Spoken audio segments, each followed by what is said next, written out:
안녕하세요. 별난주부입니다. 요즘 경기가 불안불안한 느낌이 있네요. 경제뉴스 기사들을 보면서 높은 줄 모르고 오르는 물가로 정말 빠르게 변화하는 금리와 기업들은 잘 버틸 수 있을지 하는 의문이 생기곤 합니다. 여러분도 그러신가요? 그러면서 나의 재정 상태가 걱정이 되죠. 그래서 요즘 무지주 챌린지 혹은 짠테크 이런 것들이 다시 유행을 하는 것 같아요. 저는 사실 무지출 해야지 마음을 먹거나 짠테크를 결심하고 열심히 한 적은 없지만 오랜 기간 선저축 후 있는 돈에서 생활을 하다 보니까 무언가를 살 때 3번 정도는 생각을 하게 되는 것 같아요. 예산이 되는지, 정말 필요한 건지, 대체할 만한 것들은 집안에 없는지, 중고 거래가 유리하진 않은지 이 정도를 고려하고 선택을 합니다. 사실 이렇게 해도 가지고 싶은 게 정말 생기면 용돈이 모아진 걸로 해결을 하기도 하지만 이런 사고가 쌓이고 또 행동이 쌓이고 습관이 쌓이면 불필요한 물건에 대한 소비가 현저하게 줄어들게 됩니다. 세일한다고 필요한 양 이상 사는 것 또한 낭비임을 깨닫게 되는 거죠. 세일한다고 왕창 사서 쟁여두고 어디에 뭐가 얼만큼 있는지 관리가 안 돼서 눈에 안 보이니까 또 사는 그런 불상사가 일어나기도 합니다. 어디서 어떻게 해야 할지 모르겠다면 집 정리를 시작해 보는 것도 방법입니다. 어쩌면 집안 정리 혹은 냉장고 정리부터 하는 것이 절약의 시발점이 될 수가 있어요. 내가 얼마나 불필요한 것들을 사댔는지 눈으로 직접 볼 수 있기 때문이죠. 잘 정리되어 있다면 필요한 것들을 잘 찾을 수 있고 필요한 만큼이 얼만큼인지 알게 되기 때문에 그만큼만 소비하는 게 수월해지니까요. 절약은 습관이고 또 행동이 모여서 생겨나고 행동을 일으키는 것은 생각의 변화이며 생각의 변화는 내 주변의 환경을 혹은 주변 사람을 바꾸는 것부터 시작해야 한다고 생각합니다.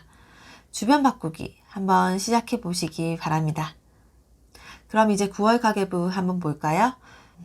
총 수입 798만 5,496원, 월급 769만원, 추석 면접 보너스 덕에 급여가 좀 많았습니다.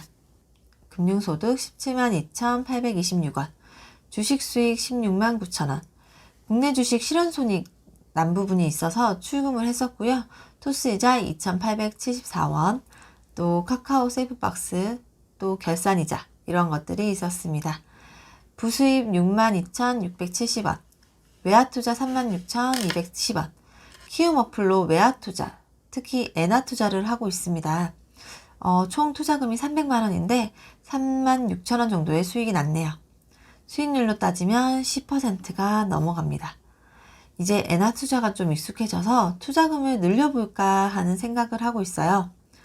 엔화투자가 현재 50만원 단위로 5원 정도씩 떨어지면 사고, 오르면 파는 방식인데 요즘 변동성이 심하다 보니까 오히려 수익 내기는 좋은 것 같습니다. 쿠팡 수익 26,460원. 요거는 쿠팡 파트너스 수입이고요. 명절 용돈 6만원. 추석 때 용돈 드리고 도리어 받은 금액이 있어서 수익으로 잡았습니다. 이제 지출 보겠습니다. 총 지출 260만 8,625원. 제가 잡은 기준 230만원을 훌쩍 넘었네요. 한번 볼까요? 용돈 135만원, 부부 용돈 80만원 하고 추석 명절 용돈 50만원. 아이가 등원을 못한 날이 있어서 시아버님이 봐주시면서 용돈 챙겨드린 게 있었습니다. 부부 용돈에서 각자 터치하지 않는 지출이 이루어지고 사실 여기서 핸드폰비, 실비보험, 개비 이런 것들을 해결하고 나면 많이 남진 않아요. 근데 이것들도 모여서 커지면 가끔 지름신이 올 때 대신 받아주는 역할을 합니다. 육아 22만 9,110원, 학비 12만 5천원, 아이북랜드 북코칭 비용하고 어린이집 기타 경비 지출했습니다. 눈높이는 이제 중단을 한 상태고요. 아이북랜드 북코칭은 지속하려고 하는데 일단 책만 받아보는 걸로 변경을 할 예정입니다. 현재 엄마표로 학습을 전부 진행하고 있어요. 사실 힘든 부분이 있지만 아이가 어리고 엄마표 또 놀이식으로 접근하는 게 아이의 공부 정서도 망치지 않고 맞춤식이 되니까 좋은 것 같아요. 블로그에 상세한 인증을 남기고 있으니까 참고하실 분들 보시면 되겠습니다. 식비 6만원, 어린이집 시판 케어 서비스랑 석식비 지출됐습니다. 육아용품 2310원. 뮤티슈란 유아치실 구매했어요. 저희 아이가 치과를 정말 여러 번 갔는데 제가 치실의 중요성을 늦게 깨달아서 좀 미안해요. 정말 이가 촘촘하게 나서 아이에게 그 치실도 잘 안 들어가거든요. 근데 이 유아치실은 손으로 잡기도 편하고 또 얇아서 아이에게 잘 맞고 잘 쓰고 있습니다. 의류 19,800원. 홈플러스 갔다가 세일 코너에서 등원 누르고 적당한 티 2장 정도 구매했어요. 아이가 하루가 다르게 크다 보니 계절마다 옷이 필요하네요. 그렇지만 이제 사촌 언니 아이가 나이터리 딱 물려받기 좋아서 얼마 전에도 언니가 옷을 정리했다고 조카 옷을 왕창 보내줘가지고 올해 겨울도 큰 지출 없이 잘 지낼 수 있을 것 같습니다. 장난감 4,000원. 자잘자잘한 장난감 비용은 별 수 없는 것 같아요. 아이가 좀 크면 나아지려나요? 아이에게 장난감 사면서 돈으로 직접 계산하게 하고 이만큼 사면 내가 가지고 있는 돈이 줄어들고 이런 거 고민도 해보고 돈은 아껴도 쓸 수 있어야 한다고 얘기를 해주긴 하는데 이게 5세한테는 조금 받아들이기 힘들겠죠?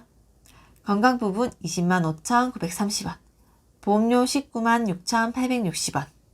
약, 병원, 요렇게 병원비도 좀 많이 들어갔어요. 신랑이 퇴사 고민을 하면서 몸이 안 좋아져서 위내시경 및 피검사를 해서 비용이 좀 들었습니다. 보험료 청구해서 바로 충당하고 실비보험에서 본인 부담금 부분만 지출에 기록했습니다. 검사 결과가 마냥 좋진 않았는데 이때부터 한 달간 엄청 관리하고 다시 좋아지고 있어요. 현재는 퇴사를 한 상태인데요. 건강이 제일 중요하겠죠. 미래에 대한 고민이 많이 생기는 것 같아요. 이번을 계기로 더 도약할 수 있을 거라고 믿고 있고요. 자세한 내용은 다음에 좀 더 공유해 보도록 하겠습니다. 주거통신 188,746원, 관리비 167,500원, 인터넷 21,246원. 아파트 아이로 토스 및 네이버 포인트 활용해서 할인받으면서 결제하고 있어요. 혹시 가입을 원하신다면 아래 친구 코드로 캐시받고 가입해서 할인 받아보시기 바랍니다. 대출이자 188,249원. 신용대출 이자가 나갔네요. 현재 저축금액의 50% 정도 상환해 가고 있습니다. 이율이 오르니까 원금은 이제 갚아서 주는데 이자는 안 줄어드는 느낌이 있습니다. 식비 182,640원. 건기식 13만원. 식사 대용으로 먹는 것과 건강관리를 위해서 구매한 것들이 있어요. 신랑이 40대가 다가오니까 점점 관리가 필요한 것 같아요. 사실 기능이 좋은 식품들이 많기 때문에 아직은 조금만 신경 써도 안 좋았던 것들이 금방금방 회복이 되니 좋은 것 같습니다. 외식 33,990원. 냉장고 파먹기 하면서 자주 발생하진 않지만 아이랑 외출하거나 시댁 식구들 만나면 조금씩 생기네요. 식료품 12,800원. 장보기 한 번 정도 가서 그냥 몇 개 사온 것 같아요. 사실 이번 달은 같은 단지 내 시댁에 이제 일이 좀 있어서 거의 매일 왔다 갔다 하다 보니까 장보기가 필요가 없었어요. 식사를 거의 다 해결을 그쪽에서 했기 때문에 필요가 없었습니다. 간식 5,850원. 공원에 소풍 가서 분식 사 먹었어요. 아이가 제 근처 공원에 뭐 조금 싸가거나 혹은 거기서 사서 먹는 거를 좋아해서 가끔 이렇게 지출이 있습니다. 경조사 회비 10만원. 이달에 제사가 있어서 제사비 드린 거 있었습니다. 공과금 세금 61,120원. 재산세 나갔고요. 교통차량 55,800원. 하이패스 비용하고 택시를 한번 탔네요. 차나 버스 이런 게 불편한 곳에 아이랑 이동할 일이 있어가지고 타게 됐어요. 생활용품 27,030원. 매번 나가는 식세기 렌탈료 15,000원. 또 신랑 염색약이랑 기타 필요한 거 다이소 들러서 구매했습니다. 패션 비용 2만원. 요거는 신랑 스킨 로션이 똑 떨어졌는데 올리브영이 세일 기간이더라고요. 그래서 하나 구매했습니다.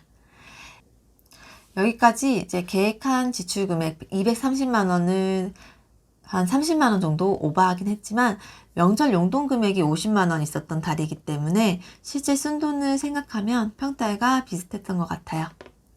총 저축 327만원. 수입 대비 저축률이 40% 정도 나왔어요. 수입은 조금 많은 달이었고 지출이 크지 않았는데 40% 정도밖에 안 나온 거는 이제 신랑 급여가 곧 없잖아요. 그래서 이제 날짜를 맞춘다고 그렇게 된 거예요. 제 월급날이 20일인데 이 급여 중에서 230만 원은 다음 달 생활비로 빼뒀다가 1일에 맞춰서 생활비 통장에 지급을 해서 제가 제 월급을 주는 방식으로 지급을 해서 날짜를 맞추려고 하다 보니까 230만 원 정도 갭이 벌어졌어요. 이달이 지나면 이제 다음 달부터는 큰 갭 없이 메꿔질 것 같습니다. 여기서 대출 상환은 175만 원 정도 진행을 했네요. 저축 금액의 50% 정도가 됩니다. 앞선 영상에서처럼 대출 이율이 점차 올라서 좀 더 퍼센트를 높게 잡고 갚을 예정입니다. 가계부를 쓰는 게 뭔가 내가 허튼 짓 안 하고 성실하게 잘 하고 있는 것을 보고하는 느낌이 들곤 해요. 저희 신랑은 이제 알아서 잘 하라고 이렇게만 하지 제가 이렇게 세세하게 얘기하는 부분은 잘 들어주질 않거든요. 이런 쪽은 머리를 아파해서. 그래서 이렇게 늦었지만 보고서를 올리니 계획도 잡히고 우리 집 경제도 한눈에 보이고 지출이 통제가 되니 신랑이 힘들어할 때도 그럼 그만두고 천천히 알아보라고 격려도 해줄 수 있는 여유가 있었던 것 같습니다. 여러분도 가계부 쓰기로 여유도 찾으시고 미래도 계획해 보시기 바랍니다. 긴 영상 봐주셔서 감사합니다.